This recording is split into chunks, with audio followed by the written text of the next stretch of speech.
Hi guys, I was wondering perhaps you could be interested in the process of my lesson. That's why I'm going to show you the inner stuff. So usually we start our lesson with the active vocab if it's the new lesson, and if it's the second or the third lesson on the topic, we usually revise some of them. And today we're going to talk about the power of sympathy, and we're going to start with the vocab as I told you. We usually do that for the first time. So here are the words: to cheer up, keep your chin up, get through something, let it out, go for it, be there for someone, make the best of it, and look on the bright side. Yeah, you could say that I've already know these words and it's okay, but the situation is that we don't use it when we talk, and that's the hugest problem of almost all the students who come for the first time and they're gonna have lessons with me. So cheer up, can you chin up, get through something, let it out, go for it, be there for someone. What do we usually do to remember them? We continue with the warming up. In most cases that's a picture. We look at the picture and answer the question. Here are the question, the same ones. Who do you think these people are to each other? The picture we could see perhaps a granny and a granddaughter, or maybe mom and daughter. We don't know exactly, but we could suppose maybe, yeah? Why do you think the young woman is sad? As we could see at her face, we could look at her face and see her face. She's really sad and maybe even embarrassed or exhausted. We don't know exactly, we could just guess. And when you are sad or have a bad day, who do you talk to? How do they make you feel better? Usually we try to put the situation in our own experience and see the result and try to find out the usage of all the verbs and the words in the context, which really could help you to start using it in your speech.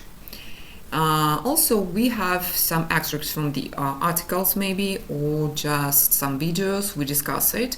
And usually before video and before different articles, I give the list of the words which can help you understand the words and the text in the whole meaning. That depends on our aims and goals which we follow. Here is the article about Gamma, that's grandma, and her granddaughter. That's quite interesting. Of course, as you could see, we have some start expressions which we look through at the beginning of the lesson, yeah, such as like keep your chin up, is there for me, yeah, be there for someone, look on the bright side, make the best of the situation.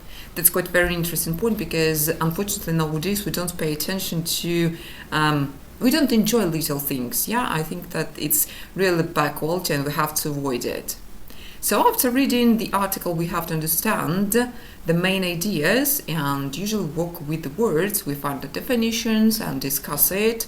Here, of course, I have the answers just to help the student if he or she has any difficulties. I just open it and we could look through and understand. Also, we continue revising our active vocab, because as you remember, I've already told you that we have to bump into phrases or to run into phrases for 7 or 8 times just to put it in the active, because otherwise we won't use it in our speech and it's going to be in your exercise book, as usual it is. That's the hugest problem also.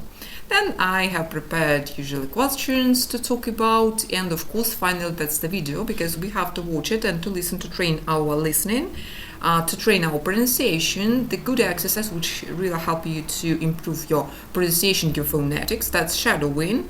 And what do? We watch the video, then put it in a lower speed, for example, if it's difficult for you to understand for the first time, and do the shadowing, try to imitate the native speaker speech. And it really works if you do it quite regularly. After watching the video, we could look through our active vocab also and describe the main ideas from the video, of course, if this phrase was used there. Yeah, that's okay. That's a discussion. And of course, to sum up all the information of the lesson, we usually have a lot of speaking, just piles of speaking. And in this topic, I've prepared different situations. For example, like my boyfriend broke up with me, or my boss fired me today. I had an argument with my friend over a boy. My dog bite me and beat me. My leg hurts. We're having a final test tomorrow. I worry that I will not pass it. And we can imagine the situations and think how could we behave, exactly how could we behave in that case. And here you could just send your voice message. You could listen it again, and also that's one of the best exercises to improve your speaking, because when you could listen your speech, you could find the mistakes in our brain. It's very tricky stuff, because when you hear your mistakes, you start avoiding it in some period of time, and it's really good. That's something like that. If you're interested in such kind of lessons, I mean, please write topic what would you like just to see, and I would give you the lesson and the plan of the lesson. You could work on your own. So thank you very much for your attention. I hope that was quite useful.